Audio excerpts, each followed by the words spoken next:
Hey everybody! Look where I am. And it is so lonely without you. I miss you guys. But happy Monday. It's a new week, week 2. I hope everything's going good. And it's a beautiful day outside before the storm rolls in. So if you haven't spent any time outside, make sure you go outside, make sure you play, get that vitamin D from the sunshine, and do something fun. I think I already said that. But I miss you guys, and I'm just really excited to talk to you and to share Fablehaven with you again. Are you ready for today's read aloud? So if you'll remember, Kendra and Gavin are being given a tour of the immediate grounds of the Lost Mesa Preserve in Arizona. And they went past an old Spanish mission and around to the back, and there's a cemetery back there. Hal brought the truck to a stop. This and the Pueblo are the oldest structures on the property, he said. One of the most memorable features is the boneyard. It not only houses the biggest zombie collection in the world, it's one of the oldest to boot. He opened his door and got out. Kendra turned to gauge Gavin's reaction, but he was already climbing down as well. She heard the tinkling of many bells coming from the graveyard. Zombies? Kendra asked incredulously, sliding out of the truck, soles slapping the dirt. As in, dead people? Not people, Hal clarified, not like you and me. He retrieved the plastic bucket from the back of the truck. They don't have any more brains than a leech, and they aren't any more human either. Is this safe? Kendra asked. Hal led the way to a short iron gate in the cemetery wall. Zombies have only one drive, hunger. Satisfy that drive, and they aren't too harmful. We've got a good system here as I've ever heard of. Kendra followed Hal and Gavin through the gate and into the graveyard. None of the headstones were ostentatious. They were small and old, white as bone, worn so smooth that only a few occasional letters or numbers were faintly visible. Planted beside each grave was a bell on a small pole with a cord attached. Each cord disappeared underground. Of the nearly 200 bells in the graveyard, at least 30 were ringing. Took some doing, Hal said, but they got these zombies pretty well trained. It was done before my time. When the zombies get hungry, they ring their bells. If they ring long enough, we bring them some mash. He held up a bucket. Long as we satisfy their hunger, they stay put. Hal walked over to the nearest clanging bell. He crouched, lifted up a clear tube that ran into the ground, and unstopped it. Then he took a funnel from his back pocket. Mind holding this? He asked Gavin. Gavin held the funnel in the tube while Hal took the lid off the bucket and began pouring goopy red fluid. Kendra looked away as the chunky liquid sluiced through the tube. Hal quit pouring, stopped up the tube, and moved to the next active bell. Kendra noticed that the first bell was no longer ringing. What if you quit feeding them? Gavin asked, inserting the funnel into the next tube. I expect you can guess, Hal said, pouring the gruesome sludge. The hunger would build until they clawed their way to the surface to find food on their own. Why not get them nice and full, then dig them up and burn them? Kendra asked. That wouldn't be very charitable, Hal scolded, proceeding to a new grave. Maybe you don't understand. Unlike some of the undead, zombies have no human spark. Ending the suffering of a human trapped in a state like this I could view as a mercy. But a zombie has no humanity. A zombie is something else. An endangered species, truth be known. Not pretty or cuddly, not very bright, not very quick. Tenacious predators, deadly under certain circumstances, but not overly adept at defending themselves. We found a way to keep zombies satisfied without letting them harm anyone. A way to preserve the species, so we do it, unsavory or not. We're not much different from a wildlife conservationist trying to protect ugly bats or spiders or mosquitoes from extinction. These refuges exist to protect all magical creatures, the fair ones and the foul ones alike. Makes sense, I guess, Kendra said. Mind if I go wait in the truck? Suit yourself, Hal said, tossing her the keys. They glanced off her fingers and fell to the dry ground beside one of the tubes. After a brief hesitation, Kendra snatched them and trotted out of the graveyard. As she walked to the car, she fleetingly wished she could trade places with her brother. Feeding bloody meals to subterranean zombies would probably be a favorite pastime in Seth's version of paradise. And she would be more than happy to hang out with her grandparents, read old journals, and sleep in a familiar bed. Inside the truck, Kendra blasted the air conditioner, aiming the tepid currents from all the vents directly at herself. It was only a slight improvement over trying to cool down using a hairdryer. She pictured herself running from a horde of ravenous zombies on a hot day, eventually collapsing from heat stroke and getting devoured. Then she imagined Hal giving a rousing eulogy at her funeral, explaining how Kendra's death was a beautiful sacrifice, allowing the noble zombies to live on, delighting future generations by mindlessly trying to eat them. With her luck, it could totally happen. Hal and Gavin finally returned from the cemetery. Hal tossed the bucket into the back and climbed into the driver's seat. "Almost used up all my mash," Hal said. "Good thing I normally bring more than I need. 20 bells is what I consider a busy day. 32 is close to a record." Where to now?" Gavin asked. Kendra noticed one of his hands clenching into a fist as he stuttered. "We'll hit a few sites, then wind up back at the museum." Hal drove them to an old mill with a covered well out front. Then he showed them the irrigated fields where a group of men and women toiled to raise corn and other crops. He pointed out a bowl-shaped cavity in the ground where a meteor had supposedly landed, and drove them around a tremendous Joshua tree with hundreds of limbs.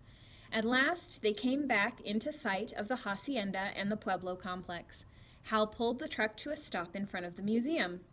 Kendra and Gavin followed Hal to a small door beside a pair of larger doors on rollers. Hal unlocked the door and they entered. The hangar contained a single cavernous room.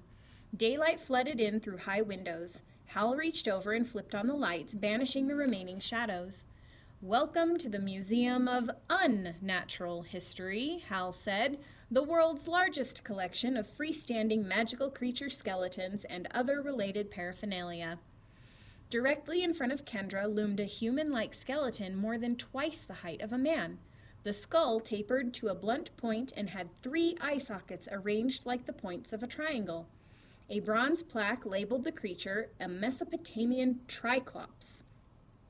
Beyond the nearest skeleton were many others.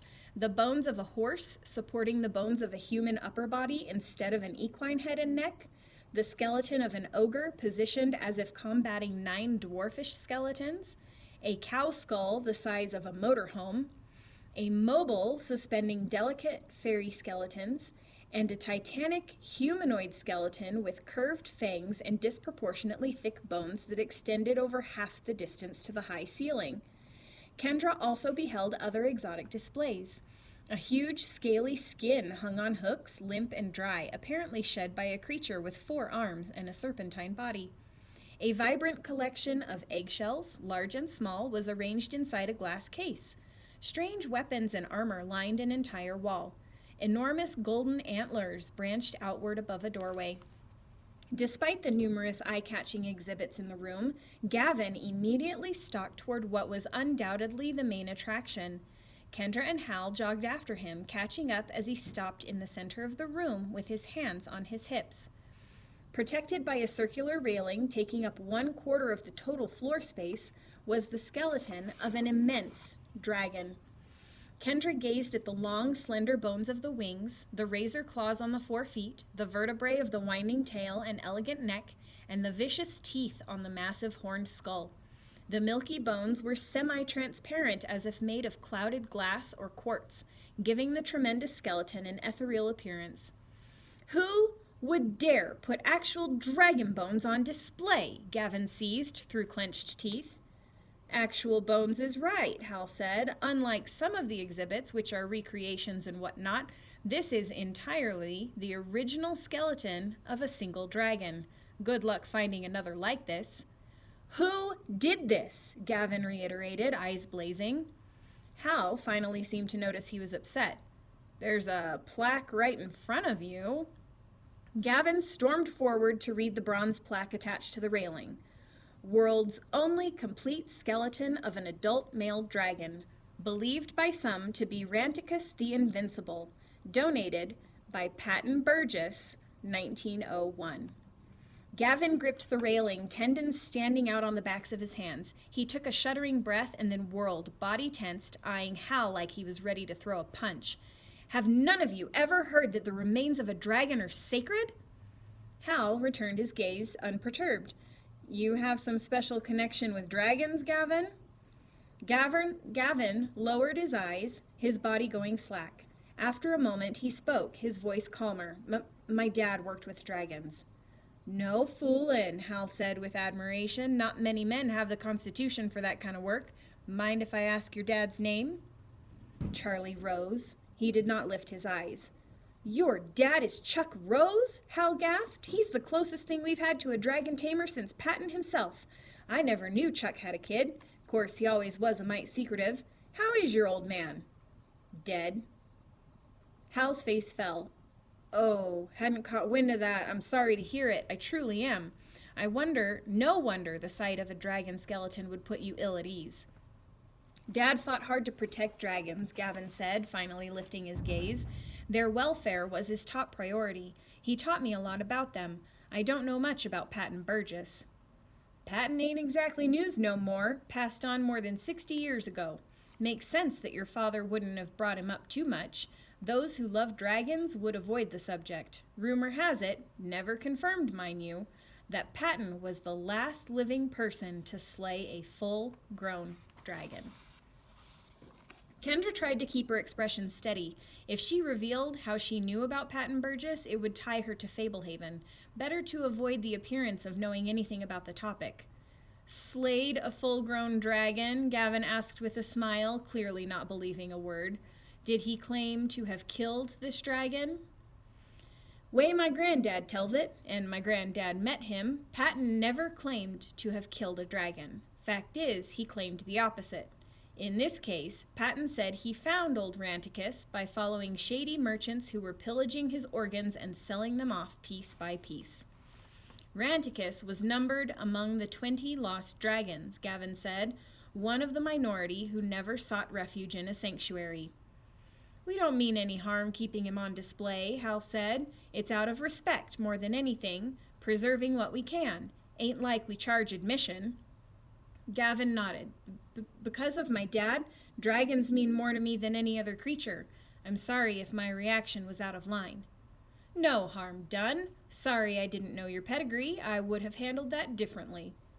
Like, not brought me in here? Gavin asked. You're on to me, Hal admitted.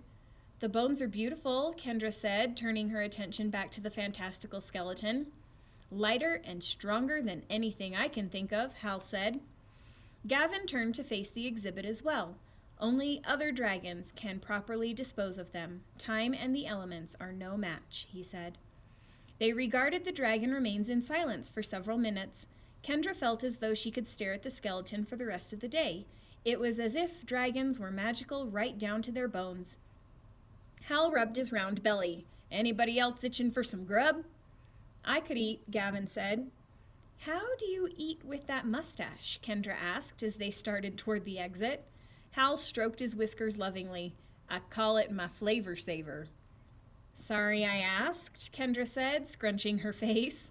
They passed out of the warehouse in silence. Hal ignored the truck and ambled toward the hacienda. I can honestly say that I'm glad to have met you two, Hal said as they approached the front door. One of you may be a little squeamish about zombies and the other a mite sympathetic to dragons, but we've all got our oddities. Come to mention it, I'm doubly glad you're here, since Rosa never lays quite as full a table as when we have company. You like Rosa? Gavin asked.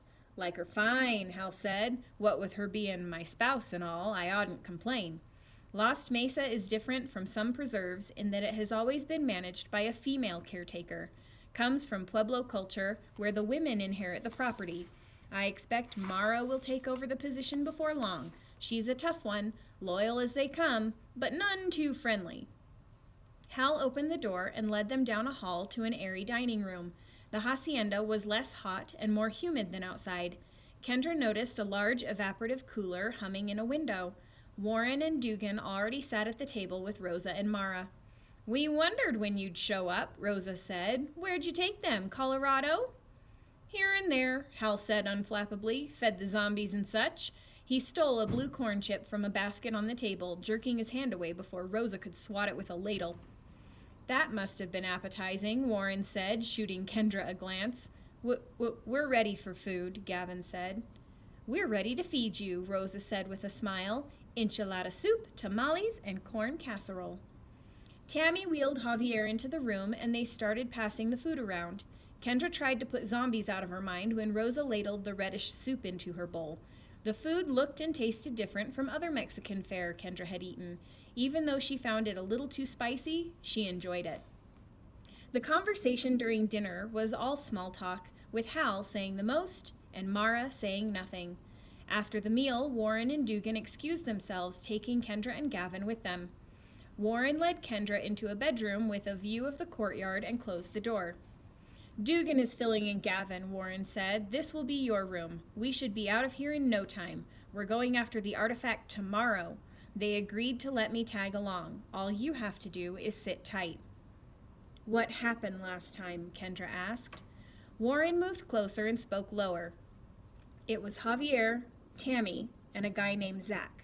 The entrance to the vault is up on top of Painted Mesa, and I guess getting there is a pain. Neil knew a way, so he guided them up, but waited outside the entrance. Rosa had entrusted them with the key to the vault, so they got inside without much trouble and made it past a couple of traps. Then they ran into a dragon.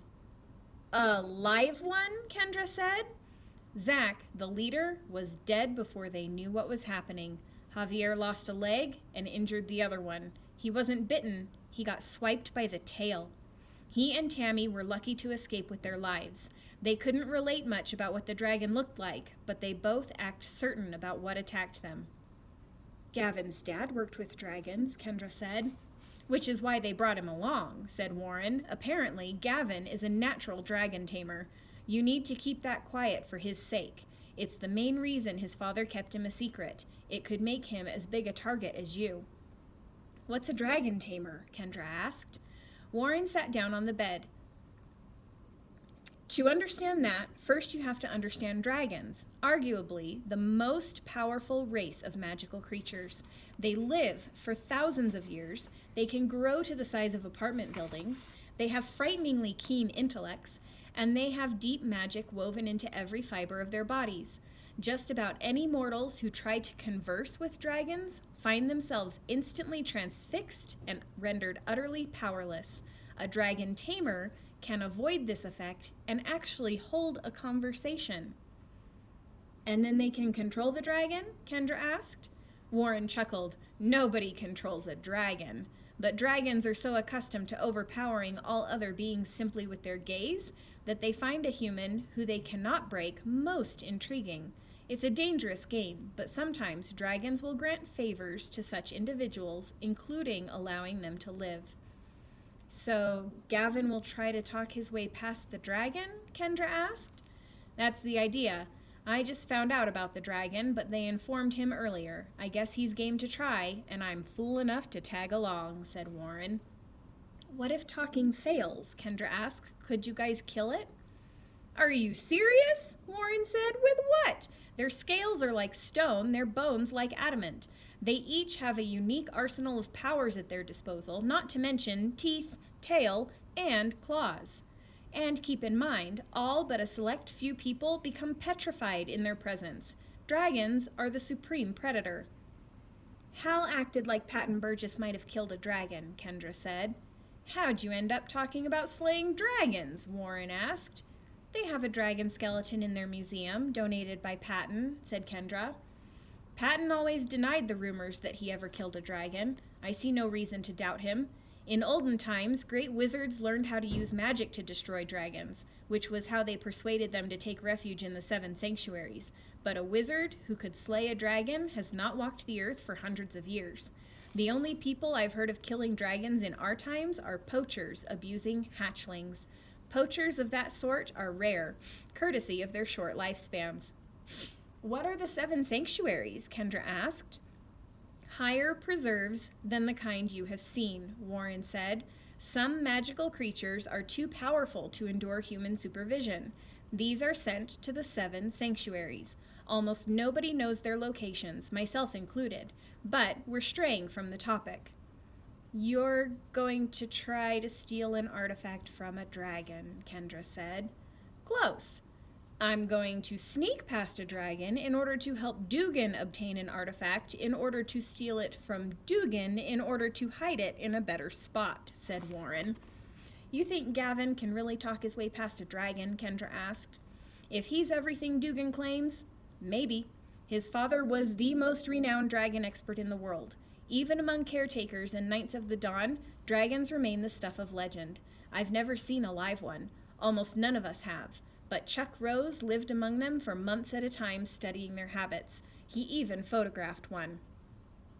How'd he die? Kendra asked. Warren sighed. A dragon ate him. And that's where we're stopping for today. We're on chapter 8, which is going back to Fablehaven and seeing Seth's side of the story and what's going on with him. Guys, hi, bye. I miss you, and I hope that you have a wonderful day, and we will continue with Fablehaven tomorrow. And let me know if you need anything from me. And yeah, see you later. Bye.